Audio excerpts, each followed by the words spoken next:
Cyberpunk 2077, a game whose launch is remembered for a multitude of reasons,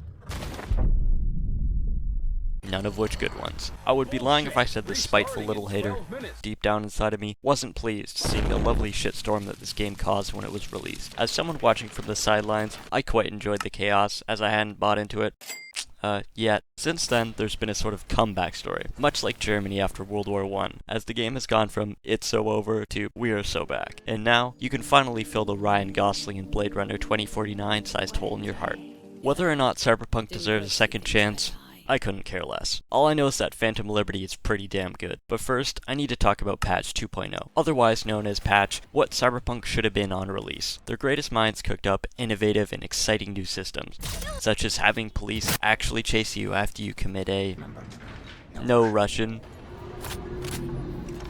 And just think, they achieved this in only 3 whole years. You can even fight back with the just as innovative vehicle combat.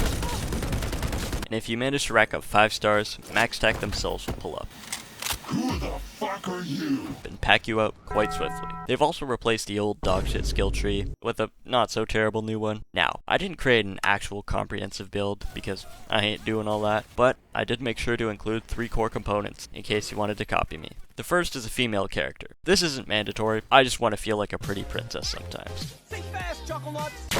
Also, you can remove all your clothes in the inventory, or so I'm told. I've obviously never done this before. The second is the air dash. Make sure that you pair that with the tailwind perk so that they don't consume stamina. With this combo, you can bunny hop around infinitely like a G Fuel loaded up crackhead. Yeah, I made that exact same joke in a previous video. What are you gonna do about it? The final piece of the puzzle is a Sandevis stand, because I saw the Quicksilver scene in X-Men Apocalypse, and I thought it was the coolest shit ever, so obviously I wanted to do it myself. One addition that I was really hoping they would implement in this update is shooting the annoying children on the street, which is unfortunately not included.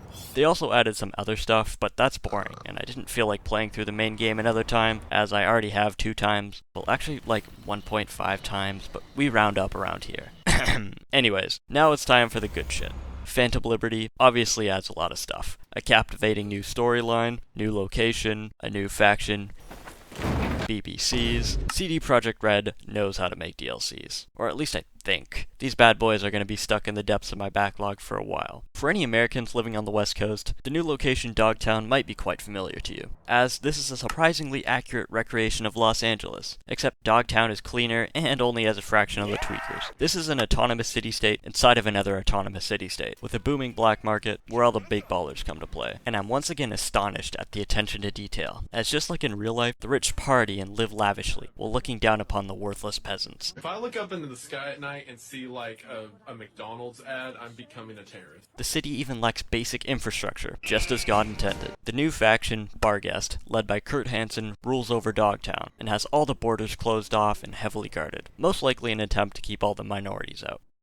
The story's pretty good too. It starts off with V getting a transmission from a mysterious netrunner known as Songbird. She informs you that Space Force 1 has been hijacked over Night City and is headed straight for Dogtown, with the president of the NUSA on board. So yeah, it's a pretty low stakes intro. You've got to sneak your way into the city and scout out where the ship is going to crash land. Watch your jet, bro. Watch your jet! Then you'll have to fight through the wreckage and get to the safe room before the enemy, so you can save the president. As fun and exciting as this sequence was, I personally found it unrealistic, as the president was a woman.